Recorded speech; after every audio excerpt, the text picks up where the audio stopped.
السلام علیکم ورحمۃ اللہ وبرکاتہ۔ سورۃ الانعام آیت نمبر 40 اور 41 کی تلاوت کر رہی ہوں۔ اعوذ باللہ من الشیطان الرجیم، بسم اللہ الرحمن الرحیم۔ قل أرأيتكم إن أتاكم عذاب الله أو أتتكم الساعة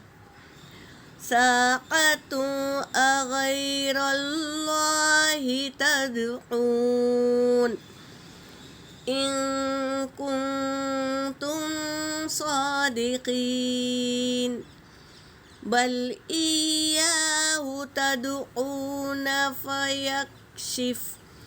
فيكشف ما تدعون إليه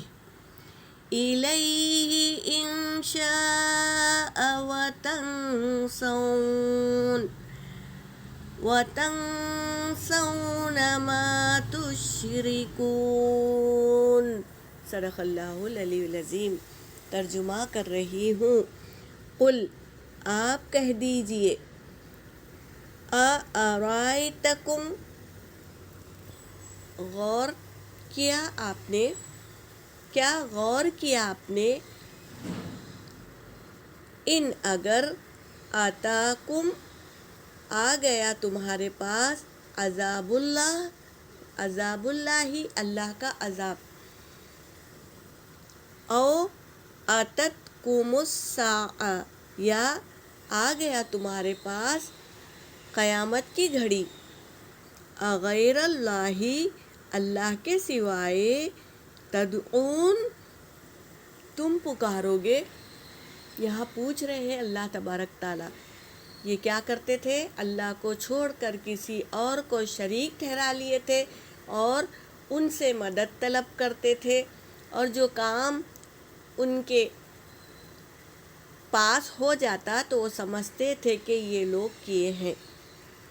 تو اللہ تبارک تعالیٰ پوچھ رہے ہیں، غور کرے، آپ غور کرو، اگر آ گیا ان کے پاس اللہ کا عذاب یا اچانک قیامت کی گھڑی آ گئی تو کیا وہ اللہ کو چھوڑ کر کسی اور کو پکاریں گے؟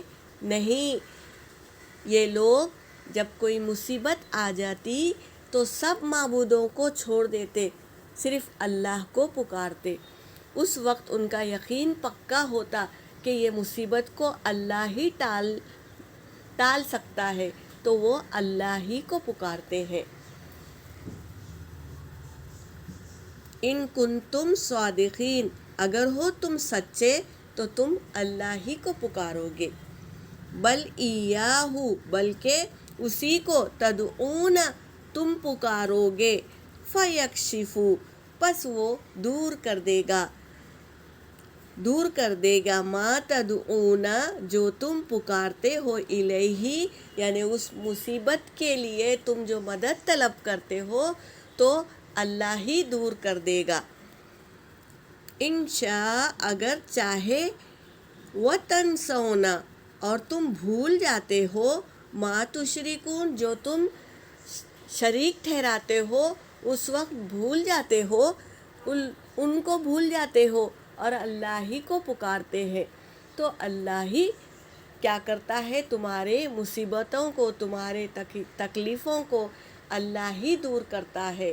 تو کسی اور کو مت پکارو، تکلیف ہو یا خوشی ہو، بس اللہ ہی کو پکارو، اللہ ہی ہماری تکلیفوں کو دور کرتا ہے۔ یہاں پر میری آیت ہو گئی۔ وآخر الدعوانا ان الحمد للہ رب العالمین۔